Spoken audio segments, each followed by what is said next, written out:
नमस्ते प्रिय दर्शकों, मैं शैलजा अपने चैनल पर आपका हार्दिक स्वागत करती हूँ। आज मैं महाबली हनुमान जी के चरित्र का वर्णन करने एक कथा लेके आई हूँ।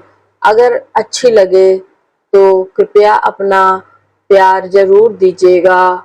नमस्ते, स्वस्थ रहें, मस्त रहें। धन्यवाद। जय श्री राम, जय श्री हनुमान। आज हम श्री हनुमान जी की कथा सुनेंगे। भगवान शंकर के अंश से वायु के द्वारा कपिराज केसरी की पत्नी अंजना में हनुमान जी का प्रादुर्भाव हुआ। मर्यादा पुरुषोत्तम श्री राम जी की सेवा शंकर जी अपने रूप में तो नहीं कर सकते थे, अतएव उन्होंने 11वें रुद्र रूप को इस प्रकार वानर रूप में अवतरित किया।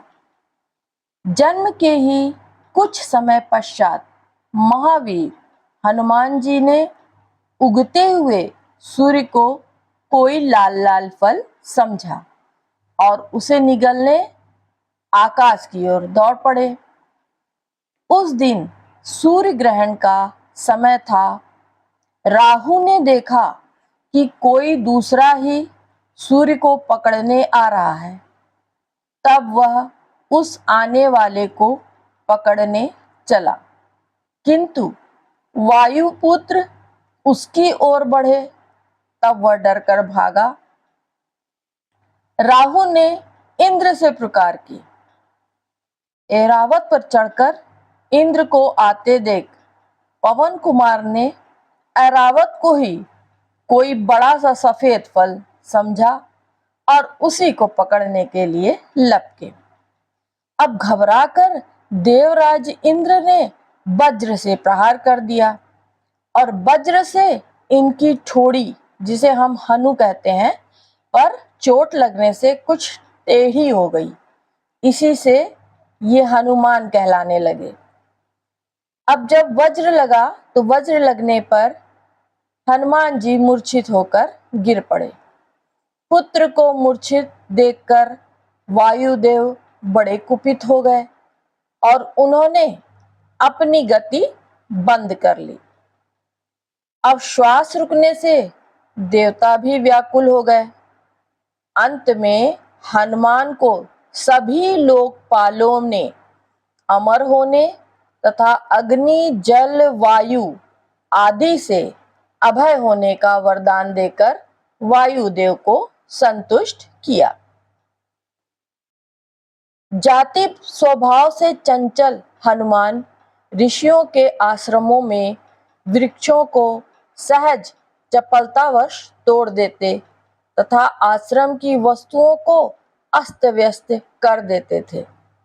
अतः ऋषियों ने इन्हें श्राप दिया, तुम अपना बल भूले रहोगे। जब कोई तुम्हें स्मरण दिलाएगा तभी तुम्हें अपने बल का भान होगा। तब से ये सामान्य वानर की भांति रहने लगे। माता के आदेश से सूर्य नारायण के समीप बजाकर वेद वेदांग प्रभृति समस्त शास्त्रों तथा कलाओं का इन्होंने अध्ययन किया। उसके पश्चात किष्किंधा में आकर सुग्रीव जी के साथ रहने लगे। सुग्रीव ने अपना निजी सचिव बना लिया। जब बाली ने सुग्रीव को मारकर निकाल दिया, तब भी आप सुग्रीव जी के साथ ही रहे। सुग्रीव जी के विपत्ति के साथी होकर ऋषिमुख पर ये उनके साथ रहते थे। बचपन में माता अंजना से बार बार आग्रह पूर्वक इन्होंने अनादि रामचरित सुना था। अध्ययन के समय में वेद में पुराणों में श्री राम कथा का अध्ययन किया था। किष्किंधा आने पर यह भी ज्ञात हो गया कि परात्पर प्रभु ने अयोध्या में अवतार धारण कर लिया। अब वे बड़ी उत्कंठा से अपने स्वामी के दर्शन की प्रतीक्षा करने लगे। श्रीमद् भागवत में कहा गया है, जो निरंतर भगवान की कृपा की आतुर प्रतीक्षा करते हुए अपने प्रारब्ध से प्राप्त सुख दुख को संतोष पूर्वक भोगते रहकर हृदय, वाणी और शरीर से भगवान को प्रणाम करता रहता है, हृदय से भगवान का चिंतन, वाणी से भगवान के नाम गुण का गान, कीर्तन और शरीर से भगवान का पूजन करता रहता है, वह मुक्ति पद का स्वत्वाधिकारी हो जाता है। श्री हनुमान जी तो जन्म से ही माया के बंधनों से सर्वथा मुक्त थे। वे तो अहर्निशम अपने स्वामी श्री राम के ही चिंतन में लगे रहते थे। अंत में श्री राम अपने छोटे भाई लक्ष्मण के साथ रावण के द्वारा सीता जी के चुरा लिए जाने पर उन्हें ढूंढते हुए ऋष्यमुख के पास पहुंचे। सुग्रीव को शंका हुई कि इन राजकुमारों को बाली ने मुझे मारने को न भेजा हो, अतः परिचय जानने के लिए उन्होंने हनुमान जी को भेजा। विप्र वेश धारण कर हनुमान जी आए और परिचय पूछकर जब अपने स्वामी को पहचाना, तब वे उनके चरणों पर गिर पड़े और रोते रोते कहने लगे, एक मैं मंद मोह बस कुटिल हृदय अज्ञान, पुनि प्रभु मोहि बिसारे दीन बंधु भगवान। श्री राम ने उठाकर उन्हें हृदय से लगा लिया। तभी से हनुमान जी श्री अवधेश कुमार के चरणों के समीप ही रहे। हनुमान जी की प्रार्थना से भगवान ने सुग्रीव से मित्रता की और बाली को मारकर सुग्रीव को किष्किंधा का राज्य दिया। राज्य भोग में सुग्रीव को प्रमत्त होते देख हनुमान जी ने ही उन्हें सीतान्वेषण के लिए सावधान किया। वे पवन कुमार ही वानरों को एकत्र कर लाए। श्री राम जी ने उनको ही अपनी मुद्रिका दी। 100 योजन समुद्र लांघने का प्रश्न आने पर जब जामवंत जी ने हनुमान जी को उनके बल का स्मरण दिलाकर कहा कि आपका तो अवतार ही राम कार्य संपन्न करने के लिए हुआ है, तब अपनी शक्ति का बोध कर केसरी किशोर उठ खड़े हुए। उनके बल और बुद्धि का ज्ञान प्राप्त करने के लिए देवताओं के द्वारा भेजी हुई नाग माता सुरसा को संतुष्ट करके समुद्र में छिपी राक्षसी सिंहिका को मारकर हनुमान जी लंका पहुंच गए। द्वार रक्षिका लंकिनी को एक घूंसे में सीधा करके छोटा रूप धारण कर ये लंका में रात्रि के समय में प्रविष्ट हुए। विभीषण जी से पता पाकर अशोक वाटिका में जानकी जी को दर्शन किए। उनको आश्वासन देकर अशोक वन को उजाड़ डाला। रावण के भेजे राक्षसों तथा रावण पुत्र अक्षय कुमार को मार दिया। मेघनाद इन्हें ब्रह्मास्त्र में बांधकर राजसभा में ले गया। वहां रावण को भी हनुमान जी ने अभिमान छोड़कर भगवान की शरण लेने की शिक्षा दी। राक्षस राज की आज्ञा से इनकी पूंछ में आग लगा दी गई। और इन्होंने उसी अग्नि से सारी की सारी लंका फूंक डाली। सीता जी से चिन्ह स्वरूप चूड़ामणि लेकर भगवान के समीप लौट आए। समाचार पाकर श्री राम ने युद्ध के लिए प्रस्थान किया। अब समुद्र पर सेतु बांधा गया, संग्राम हुआ और अंत में रावण अपने समस्त अनुचर बंधु बांधवों के साथ मारा गया। युद्ध में हनुमान जी का पराक्रम, उनका शौर्य, उनकी वीरता सर्वोपरि रही। वानरी सेना के संकट के समय वे सदा सहायक रहे। राक्षस उनकी हुंकार से ही कांपते थे। लक्ष्मण जी जब मेघनाद की शक्ति से मूर्छित हो गए, तब मार्ग में पाखंडी काल नेमी को मारकर द्रोणाचल को हनुमान जी उखाड़ लाए और इस प्रकार संजीवनी औषधि आने से लक्ष्मण जी को चेतना प्राप्त हुई। मायावी अहिरावण जब माया करके राम लक्ष्मण को युद्ध भूमि से चुरा ले गया, तब पाताल जाकर अहिरावण का वध करके हनुमान जी श्री राम जी को भाई लक्ष्मण के साथ ले आए। रावण वध का समाचार श्री जानकी जी को सुनाने का सौभाग्य और श्री राम लौट रहे हैं, यह आनंददायक समाचार भरत जी को देने का गौरव भी प्रभु ने अपने प्रिय सेवक हनुमान जी को ही दिया। हनुमान जी विद्या, बुद्धि, ज्ञान तथा पराक्रम की मूर्ति हैं, किंतु इतना सब होने पर भी अभिमान उन्हें छू तक नहीं गया।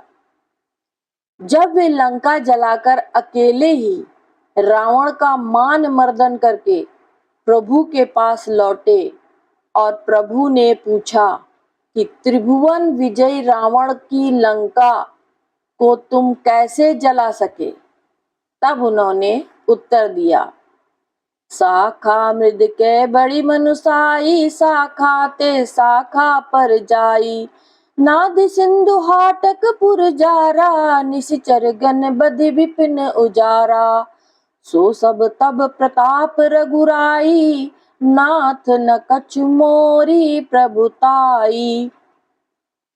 हनुमान जी आजन्म नैष्ठिक ब्रह्मचारी हैं, व्याकरण के महान पंडित हैं, वेदज्ञ हैं, ज्ञान शिरोमणि हैं, बड़े विचारशील, तीक्ष्ण बुद्धि और अतुल पराक्रमी हैं। श्री हनुमान जी बहुत निपुण संगीतज्ञ और गायक भी हैं। एक बार की बात है, देव ऋषि दानवों के एक महान सम्मेलन में जलाशय के तट पर भगवान शंकर तथा देवर्षि नारद जी आदि गा रहे थे। अन्यान्य देवी ऋषि दानव भी योग दे रहे थे।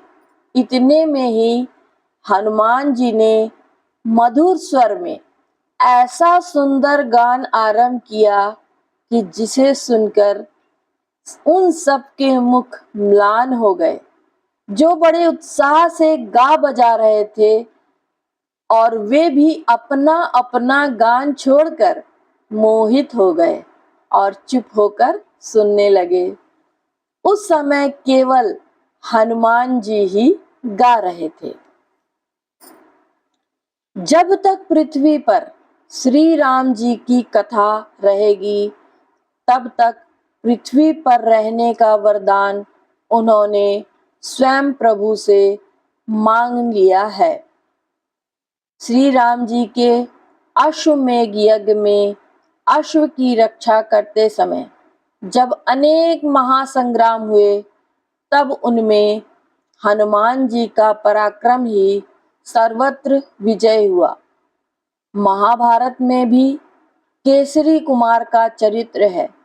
वे अर्जुन के रथ की ध्वजा पर बैठे रहते थे। उनके बैठे रहने से अर्जुन के रथ को कोई पीछे नहीं हटा सकता था। कई अवसरों पर उन्होंने अर्जुन की रक्षा भी की। एक बार भीम, अर्जुन और गरुड़ जी को आपने अभिमान से भी बचाया था। कहते हैं कि हनुमान जी ने अपने वज्र नाखून से पर्वत की शिलाओं पर एक रामचरित काव्य लिखा था। उसे देखकर महर्षि वाल्मीकि को दुख हुआ कि यदि यह काव्य लोक में प्रचलित हुआ तो मेरे आदि काव्य का समादर न होगा। ऋषि को संतुष्ट करने के लिए हनुमान जी ने वे शिलाएं समुद्र में डाल दी। सच्चे भक्त में यश, मान, बड़ाई की इच्छा का लेश भी नहीं होता। वह तो अपने प्रभु का पावन यश ही लोक में गाता है। श्री राम कथा श्रवण, राम नाम कीर्तन के हनुमान जी अनन्य प्रेमी है। जहां भी राम नाम का कीर्तन या राम कथा होती है, वहां वे गुप्त रूप से आरंभ में ही पहुंच जाते हैं। दोनों हाथ जोड़कर सिर से लगाए सबसे अंत तक वहां वे खड़े रहते हैं। प्रेम के कारण उनके नेत्रों से आंसू झरते रहते हैं। श्री प्रियादास जी महाराज हनुमान जी की भक्ति का वर्णन करते हुए एक प्रसंग में कहते हैं, रतन अपार क्षीर सागर उधार किए, लिए हित चाय के बनाए माला करी है। सब सुख साज रघुनाथ महाराज जू को, भक्ति सो विभीषण जू आनी भेंट धरी है। सबा ही की चाह अवगाह, हनुमान गरे डारी दई सुधि भई मति अरबरी है। राम बिन काम कौन फोरी मनि दीने डारी, खोली त्वचा नाम ही दिखायो बुद्धि हरी है। कवित्व का भाव इस प्रकार से है, रावण के कोष में समुद्र मंथन के समय निकले सभी दिव्य रत्न संचित थे। उसके वध के बाद जब विभीषण का राज्याभिषेक हुआ तो उन्होंने उस दिव्य रत्नों की एक माला बनाई और कृतज्ञता ज्ञापन करते हुए उसे श्री राम प्रभु के चरणों में अत्यंत भक्ति पूर्वक निवेदित किया। उस समय दिव्य रत्न माला के लिए समस्त वानर भालुओं का मन लालायित हो गया। वहां श्री हनुमान जी भी थे, परंतु उनका मन तो अपने आराध्य प्रभु के रूप सुधा का पान करने में ही मग्न था। यह देखकर प्रभु ने वह माला श्री हनुमान जी के गले में डाल दी। हनुमान जी ने उस माला को उलट पुलट कर देखा, फिर उसके एक एक रत्न को निकालकर अपने वज्र सदृश दांतों से तोड़ तोड़ कर देखने लगे। उन्हें ऐसा करते देख विभीषण जी ने पूछा, हनुमान जी, आप इन अमूल्य रत्नों को क्यों नष्ट कर रहे हैं? हनुमान जी ने अनमने भाव से उत्तर दिया, इन रत्नों में प्रभु का श्री राम का नाम अंकित नहीं है, इसलिए ये मेरे लिए मूल्यहीन है। इस पर विभीषण जी ने कहा, आपके शरीर पर भी तो कहीं राम नाम अंकित नहीं है, फिर इसे आप क्यों धारण किए हैं? इस पर श्री हनुमान जी ने अपना हृदय चीरकर दिखलाया तो उनके अंतःस्थल में विराजमान श्री राम सीता के दर्शन सबको हुए। जय श्री राम, जय हनुमान। आदरणीय बंधु बांधवों, आपको यह कथा कैसी लगी? श्री हनुमान जी का चरित्र आपको कैसे लगा? अगर अच्छा लगा हो तो कृपया कर लाइक शेयर कमेंट जरूर करिए और कमेंट में जय श्री राम जरूर लिखिए। नमस्ते, स्वस्थ रहें, सुखी रहें और अपने कार्य में प्रगति